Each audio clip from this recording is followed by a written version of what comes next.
Midge Ure, welcome to 69 Faces of Rock. How are you doing today? I'm doing incredibly well, thank you. Yes, I'm sitting in Portugal. It's very overcast and rainy, so don't believe everything you hear about nice weather in Portugal. But yes, I'm chilling out. I'm doing a bit of work in the studio and enjoying life. Excellent. First of all, congratulations on this live record. Thank Um, you. this live album appears to be carefully planned, very deliberate. How did it come about? Weirdly, it was so undeliberate and so unplanned. You won't believe it. As always. Um,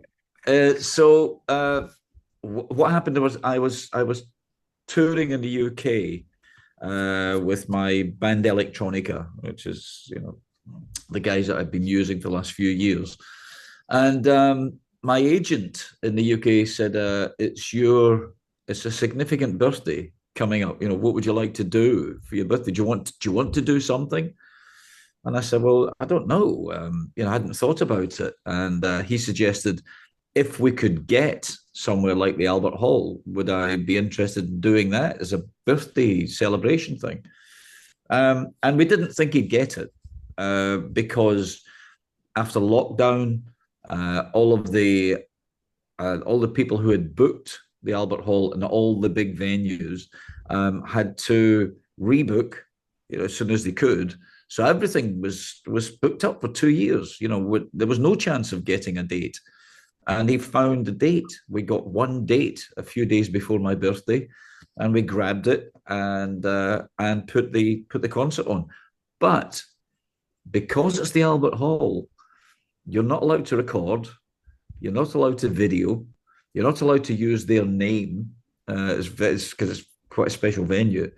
And I just thought, well, without that, there's no point in recording it. But with modern technology, we record shows every night. It's all recorded on a little hard drive. It's from the digital desks. You can do multi-track recordings. And then we found out that we had actually recorded the Albert Hall. And we approached them and said, "Look, we have this. We didn't intend to do it. We just done it." And we came to a deal with the Albert Hall to use their name. And then this came out. So it was something I didn't realize we had done until way after the concert. So it was never planned. So purely accidental after all. Absolutely accidental, yeah. But I'm glad we did it though. It was Oh, quite very a much so. magical evening. Is it fair to say the set list on this live record sums up the highlights of your career? I'm not sure about the highlights, but I think if you had no idea about Visage or Ultravox or Midge Ure or any of that stuff, this would be a good introduction to it. I think people have preconceived notions of who you are and what you do. I still get it today. I still get people coming to see a concert, and at the end of the concert, they'll say, "I had no idea you played guitar." And you think, well, I've always played guitar, but in their mind, I'm the guy behind the synthesizer, or I'm the guy walking through the streets of Vienna in a raincoat, 40 years ago. So it's quite interesting that when people get something like this, where you do cover a lot of a lot of time, nearly 40 years worth of making music, it does kind of encapsulate it. Whether it's my highlights of my career or not, I don't know. Well, funnily enough, I think I felt the same until I saw the Ultravox video from Hammersmith, and I'm thinking, wow, he does play guitar, and the way he makes it sound, it's really unusual too. It's something I was speaking to someone about it recently. I did a program here in the UK, a radio program where they wanted artists to kind of expose their love of hard rock. And of course, when you're a teenager with a guitar, Mhm. that's you listen to other guitarists. That's how you learn how to play. So I had to delve into my past and pull out all these tunes that I hadn't heard for years. And he was asking about guitar sounds and guitar styles. And I said, I can hear my influences. I can hear what I learned from Eric Clapton or Jeff Beck or whoever, Mick Ronson, and I can hear that in what I play. But what happens is it all becomes yours. You don't think about it. You learn a piece of this and a piece of that and a bit of this, and then you start to develop your own particular style. So I do have a kind of a strange way of doing it, but that's not a bad thing to have. People can. It's odd when people can tell it's you playing on something without actually knowing it's you. And that's the magic of it all. Now, Mm. you are planning a US tour. Will the American audiences experience something similar to what we just spoke about, or perhaps the identical show? No, no. Unfortunately, bringing the entire band out to America is just not called for. I think it's been such a long time since I've done full band shows in America that promoters are a bit nervous about offering gigs. So the way I've got round that over the last few years is to either pick up a band in America, which I think you saw in Chicago many Yep. years ago, or I do it acoustically.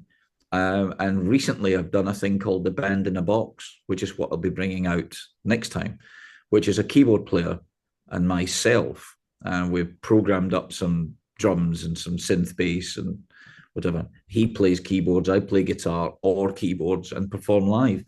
And and it's a good way of getting across almost what a full band would sound like. It's not the same, but it's kind of different. So I get the opportunity in that format to be able to play old Visage things, old Ultravox things that people have maybe never ever heard live before. So that's what I'm going to be doing. It's not a full tour. I put a few dates together around the Cruel World Festival, if that all goes ahead with the dreadful fires that have been happening. So it's maybe 5 or 6 dates I'm doing this time round. Got it. Also, in this show, you perform Vienna from Ultravox in its entirety. What significance does that album hold for you? Well, it was everything really. When I joined the band, or what was left of Ultravox, um, we didn't do it for success. We didn't do it for money, and we didn't do it to hit records. I joined that band to make interesting music, and we made the Vienna album with very little money. We made what we thought was interesting. So the song Vienna is 4 minutes long. So getting something like that on the radio was going to be almost impossible. And we just weren't thinking that way. So for me, when Vienna became the success that it did and turned the album into a huge success, it changed everything. It changed the entire outlook of what Ultravox was doing.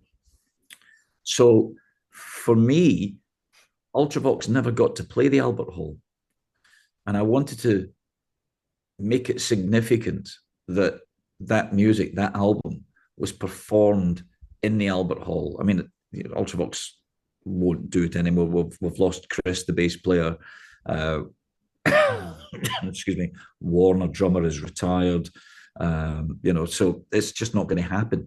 So that was my one moment of taking that album and putting that music in the environment that it should have been in. Ultravox should have played the Albert Hall, but we always chose to play smaller venues.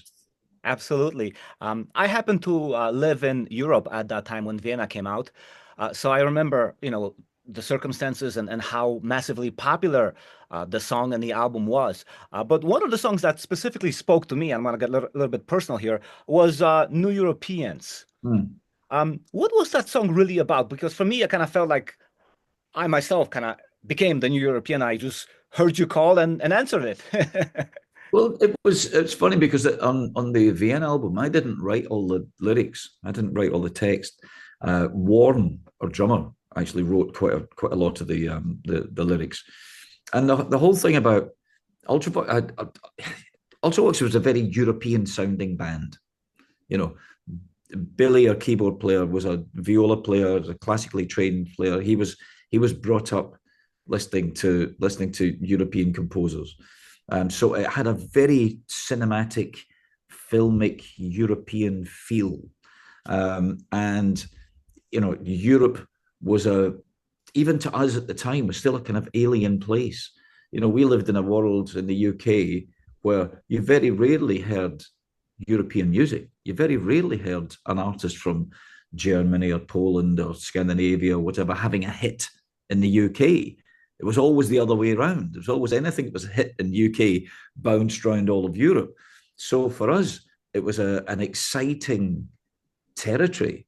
The whole idea of being the new Europeans, where we're all connected with radio and television, and the borders were breaking down, and there was a freedom of movement starting to happen around about that period. So it was an exciting, evolving thing, and to do a song about this kind of what we would consider New Europe, and us being part of New Europe as opposed to being separate from it was really quite exciting. Yeah. Well, based on what you told me, I identify with the song even more now because it aligns with what my ideas were. Now, staying on topic of Ultravox, that is one thing. While Ultravox was massively successful and influential in Europe, it became only a cult band in America. What do you think Americans didn't get about this band? It was too early for America. I joined the band in 1979, and I think we came over to America maybe early 1980, and it was quite odd for us because we did like 5 nights at the Whiskey A Go Go in Los Angeles, and we'd see these kids turning up looking like how the kids in the UK had been dressed in 1977, and we thought this is crazy, and they're pogoing and spitting, and you think, why is it so slow? Why is it so slow? Like, you realize that America is huge, it's massive. Radio didn't play that stuff. A handful of stations would play what they'd call new wave, I suppose. K rock and 91X in Los Angeles, and a handful of stations would play it. Student radio, college radio would play that stuff because they were adventurous. But in mass terms, you couldn't get an Ultravox track on radio in America. And, so we found it a bit like a time machine when we went, and America must have found us a bit like aliens having just landed. I've seen photographs and heard some home recordings of Ultravox playing on that very first tour that I did with them, and it must have been so bizarre for them to see these 4 guys on stage surrounded with electronics, guitars, all of that stuff, hammering out songs about Europe, singing songs about Vienna. It must have been so bizarre. And I can understand why it didn't happen. And I can understand why we were seen as a cult band. But within 6 months or a year, you had bands like Depeche Mode coming in and people going crazy for them, because it took that amount of time for people to become used to this newer sound, I suppose, this slightly arty electronic rock that they hadn't really experienced before. And that makes sense because, I moved to the United States in December 84, and I was very surprised that bands that you had clearly influenced were being so much bigger with sound that you originated. Let's face it. but that it's, in a way, that's quite a nice thing. Someone has to be, too. someone has to be at the coal face. Yeah. Someone has to go in there and hit the wall a few times and then drop, and then someone else comes in and gets through the wall. And that just seemed to be our position. It's interesting that these days, I think with the advent of the internet and the amount of music used in film and television and Netflix and all of those things, a lot of America has discovered, me or Ultravox or Visage through watching television or playing games. Playing video games that have got a soundtrack on it, and something jumps out at them, and then they go and find out who this Midge Ure is, and then find an entire history of music they didn't really know about. So in a way, it's quite a nice way for people to discover you. Yeah, that type of discovery is always exciting. Switching topics now. Also, in the show, you play instrumental version of Yellow Pearl, a track you co-wrote with Phil Lynott, and that appeared on his solo record, the Philip Lynott album. What memories do you have of working with Phil? The first time I ever came to America, I had just joined Ultravox, although nobody was interested, and everyone thought Ultravox were gone. I had just completed the first Visage album as a producer and a writer, and I got a telephone call from Philip saying, we're in America and Gary Moore, the guitar player, is out the band, and we're opening up for Journey, and can you fly out tomorrow and come and finish the tour as a guitar player? And I thought first thought was, I'm not good enough. I'm not a fast killer, that kind of guitar player. And then I realized, hold on a second, I might never get a chance to go to America. I might never be able to do this. As I say, I just finished this album. We hadn't started rehearsing with Ultravox at that point for the first tour. So it all landed perfectly. So I find myself, for the first time ever, flying out to America on Concorde to New York to catch a connecting flight down to New Orleans to spend my first night in America sitting in a hotel room in the French Quarter with Scott, the other guitar player, learning all the harmony guitar parts. And the next night, I was on stage in front of 30,000 people in New Orleans. So it was amazing. I mean, as a trip, as a journey, I was a kid who used to see Thin Lizzy playing when they played in Glasgow in Scotland, my hometown. I'd go and see them as a fan, and to find myself 5 years later on stage with them in front of 30,000 people was just crazy. But the great thing was, I was never going to be a permanent replacement. I was never going to join the band. I knew where my heart was. My heart was with Ultravox, and we had just started working on the Vienna album, and it was so exciting. So I had a little taste of both worlds. I was doing something radically new and different with Ultravox, and here I'm playing in America with an out-and-out rock band and having a ball. It was great fun.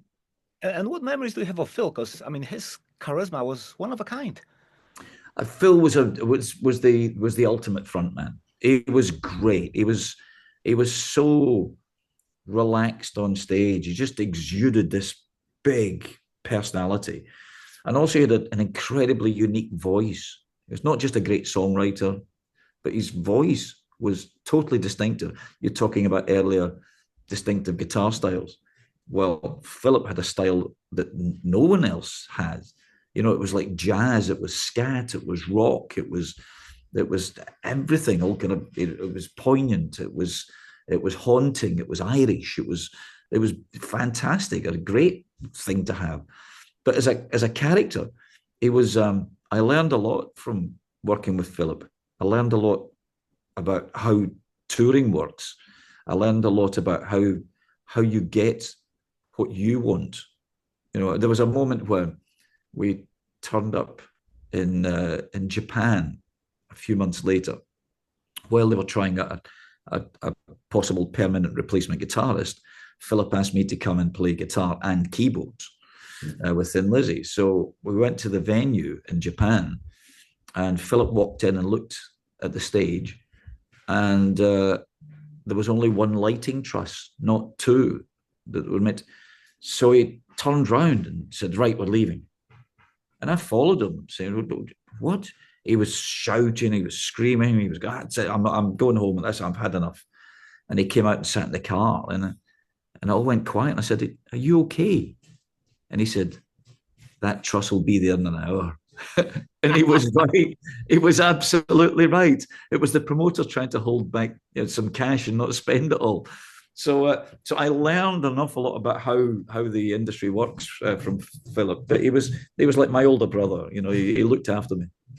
So he was a psychologist of a kind. He was, using reverse psychology. That's right. Another song featured on your live album is Fade to Grave, a track from your time with Visage and Steve Strange. Now, sadly enough, Steve is no longer with us. What memories do you have of Steve and working with him? Steve was great. Steve was a lovely guy. He wasn't a musician. He had been in a band. Rusty, the drummer for the Rich Kids, and who co-formed Visage with me. He knew Steve, and Visage was born from a desire to work with all our favorite musicians. That was it. Steve came last. Finding Billy Currie from Ultravox before I joined the band, finding the guys from Magazine. They were just brilliant musicians, and we were excited about working with these guys. Steve was brought in because we needed someone to be the front person. We were all in our own bands. We were all touring and doing whatever. So Steve wasn't a excuse me, a musician as such, but he brought something huge to the entire project. He brought the look, he brought the style, he brought the blitz, he brought the fashionistas, he brought the photographers, he brought the makeup artists. He brought something that the musicians couldn't bring. So it was actually a really good balance. It was a good combination of characters. Steve would do the television stuff with a couple of dancers. We would be working in the studio. I would be producing the record. Mm-hmm. Well, and the music was great too. It was all worked really well. It was great fun while it lasted. Yeah. Speaking of people who we lost, we also lost Chris Cross, the bass player of Ultravox last year. What kind of person was Chris? Chris was great. Chris really was my brother. The moment I knew Billy, of course. I knew Billy Currie from the Visage project. And when I went to meet the rest of Ultravox, I instantly hit it off with Chris. He was funny, he was witty, he had a great sense of humor. He brought so much more than just being a bass player. And not that a bass player doesn't bring equal amounts, but he was more than that. He brought photography, he brought graphics, he brought art. It was his idea to bring Peter Saville in to design the album sleeves, which was really important. He was the balance in the band. If Philip was a philosopher, Chris was he was a therapist. He would keep everything on an even keel between the egos and the fighting and whatever. It happens in every band. Everyone wants to get their way a bit more than someone else. And he was just brilliant at kind of calming people down and seeing the light at the end of the tunnel. So it was great. He was a lovely guy. Fantastic. 40 years ago, you co-wrote Do They Know It's Christmas alongside Bob Geldof. It was a significant gathering of first-class talent. Later it came to be known as BandAid. How do you reflect on this 4 decades later? Well, it doesn't feel like 40 years for a start. That's just an odd thing. It's funny. You look back over the period, and it's like a divide. Some people love it, some people hate it. Some people love it for what it did. Some people hate it for the kind of woke, view of the lyrics. And of course, nothing was. It doesn't make much sense. We did something that was greater than just making a piece of music. We used the tools at our fingertips. We used the talents that we have, the little talents that we have, in order to pull that off, to make something that would help someone that you would never meet in your life. It wasn't about getting acclaim. It wasn't about getting fame. It was a purely heartfelt humanitarian thing. And of course, when you do something like that, there's always, elements of the media who are trying to rip it apart or trying to suggest that you did it for other reasons. You did it for your own personal reasons. You did it to become more famous or whatever, to make money from it. And unfortunately, that's the way humans are. But equally so, the majority of people who have who've gone on to do something because of BandAid or Live Aid, because they were inspired by it. And I meet them all the time who've donated monies or funded people going through universities in Ethiopia or whatever, is just outstanding. And it's the legacy that I didn't think we ever knew we would have. It's not just it's a song. Every time the song's played, the songwriting royalties go directly to the BandAid Trust, which go to fund whatever it is we're funding at the time, the multitude of things we're funding. But the legacy that we didn't see was the fact that young people would know what it's all about, that it would still be alive today, that music would still be getting played. There's a stage musical about BandAid and Live Aid now. It did a small run in London last year. It's in Toronto now. It's going to go into the West End this year. So this thing has just grown way beyond anything we ever anticipated it to be. We just thought it's a record. If we can get to number one, we can raise £100,000, $200,000, whatever it was at the time. And it went way, way, way beyond that. Yeah. Well, it was very sincere, and that's why people look at it fondly 40 years down the line. Yeah, I think they can tell. I think people aren't stupid. They won't be swayed by someone else trying to sully it, trying to make something bad of it. And I think they can see that you wouldn't do this for 40 years. Because that's what we've been doing. We are still BandAid trustees. We still have to decide what that money has been spent on and oversee the projects that we do. This year will also mark 40 years of the infamous Live Aid concert, probably the most important musical event since Woodstock. What do you remember about that day, and how do you feel about it? I remember it being slightly chaotic. I remember being surprised at how good the artists were, because it's something that we all do. What's the expression? You can't tell a book by its cover, So I'd sit there after doing Ultravox's bit. I'd be sitting out, excuse me, watching various artists coming on, thinking, I'm not going to like this. I'm not into their music or whatever. And then being completely blown away by how good they were. And then you have this horrible realization that the only reason they're up on that stage is because they're brilliant at what they do. And I found it quite humbling that I'd sit there and go, wow, that was amazing. And then the next artist would come on and I'd think, oh, I'm not going to like this either. And then love it. It's just stupidity. But I think highlights for me, the day was great. The concert was magnificent. It was fantastic. But the highlight for me was meeting Freddie Mercury. I'd never met him before, and I met him after the concert had finished, and it was glorious. Standing on stage with David Bowie, what's not to like? It's all great.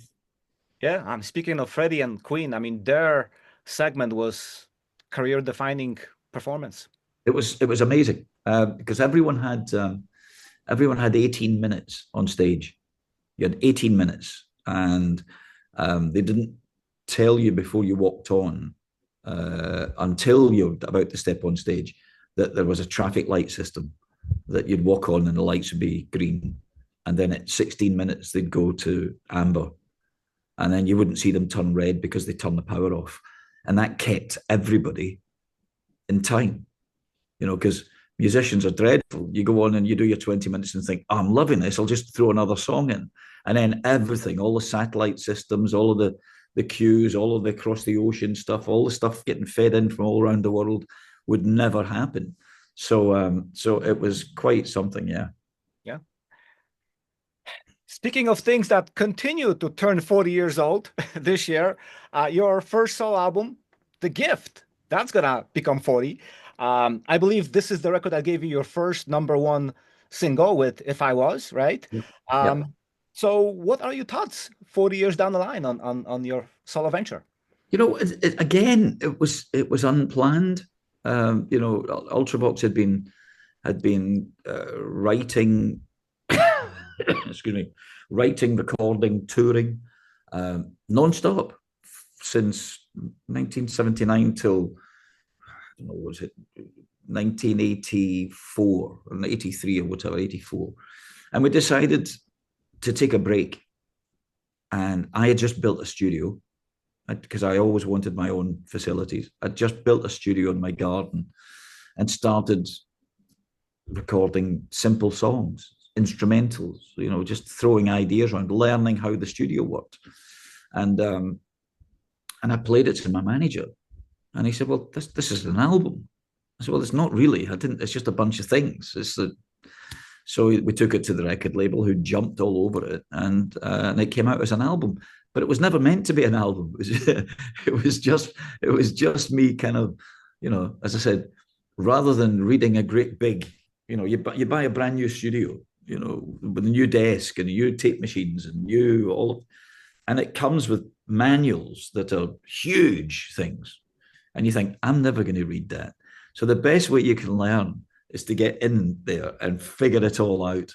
And that was me figuring it all out. I'd recorded it all and kind of, engineered a good chunk of it myself. And it was a learning curve. But yeah, it was a good thing.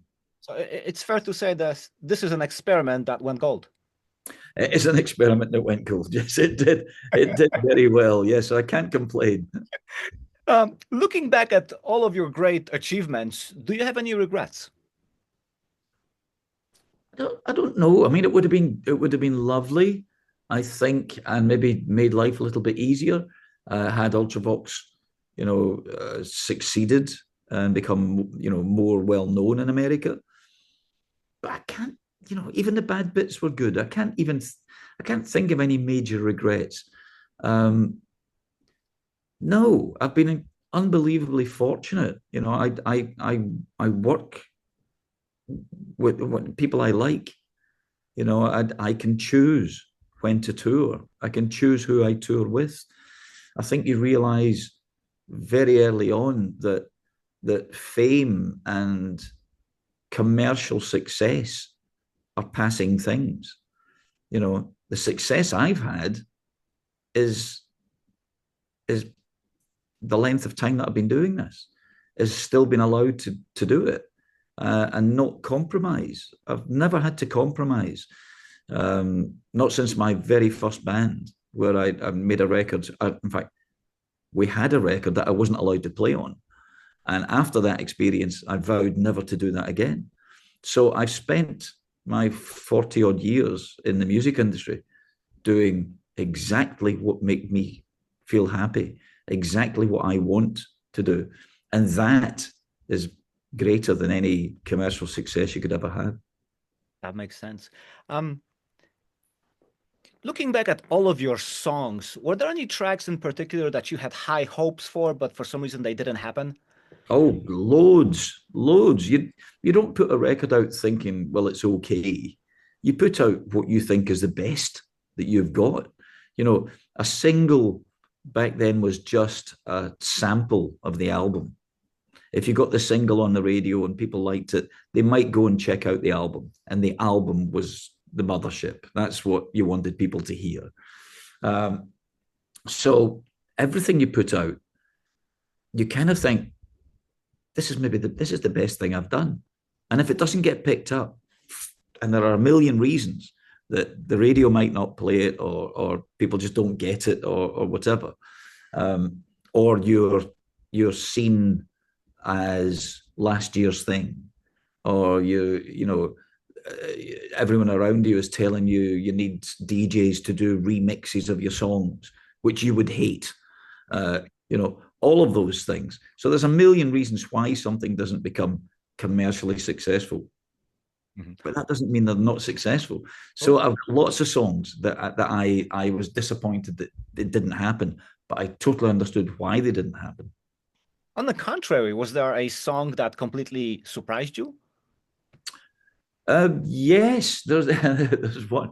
If you look on Spotify, there's a thing where you can see what your most streamed song is as an artist. You can view this, and I did a cover way back in the early '80s of David Bowie's "Man Who Sold the World," and I did it for a movie in the UK, and I did it so that I could get into the studio. I loved the song. I did it in a day and knocked it up, played all the instruments, and then this thing, the movie bombed. But this thing was picked up. This track picked up 10, 12 years ago by a Japanese games maker by the name of Hideo Kojima, who did a game called Metal Gear Solid. And he came to see Ultravox when we reformed 10, 12 years ago. And he came to me and said, I want to use your version of this song in the final episode of this game. And I kind of said, oh, really? I know nothing about games. But people say things like that to you a lot, and then nothing ever happens. And a year later, this game turned up, and I put the game on and I watched the whole intro, and the entire intro was based around Man Who Sold the World. And that is the biggest streamed track that I've ever had. Much more than anything I've ever written or anything that I was supposed to put out. It's just become this iconic thing, from it was 30 odd years old when it was put in the game. So yeah, that was an oddity. I'm always surprised how odd things like that take on life of its own, but they do. Yeah, absolutely. Um, at 70 years old, do you still feel creative? Do you still want to make more music? I'm always making music. I should be in the studio now, but I'm sitting here in my sitting room talking to you. I'm always dabbling, always doing things, um, but I'm never really satisfied with stuff. I'm 71 now, and I still have the enthusiasm of an 18-year-old. And I know most 71-year-olds will say that. I still love touring. I still go out. I've just finished a 28-day tour in the UK. And we're about to go off to South Africa and Dubai, and then take the tour into Europe and up into Scandinavia. Uh, so yeah, it's never ceased to fascinate me. It's never become a job. It's never become something where you wake up in the morning and think, "Oh God, I've got to do that again." You know, it's the exact opposite. You wake up in the morning and think, "Hey, another good day. I'm allowed to go out and play." Absolutely. So what are your goals for 2025? To see the end of it would be quite nice. I'm you with you know, on this one. it's um, there are a lot of different things happening this year. Not major full length tours, but parts of tours, bits of tours, lots of one offs. I think this year I've got to finish the album that I've been working on for such a long time. I'm 90% there, and I just have to force myself to finish the last 10%. The problem is I don't get bored with it. I start working on new things, and that my interest goes in that, and the old things that are nearly finished, I never get around to finishing. So I have to make myself go back and finish them. Mitch, this has been a wonderful chat. Thank you so much for taking the time, and good luck in 2025. Well, thank you very much, and it was good to see you again.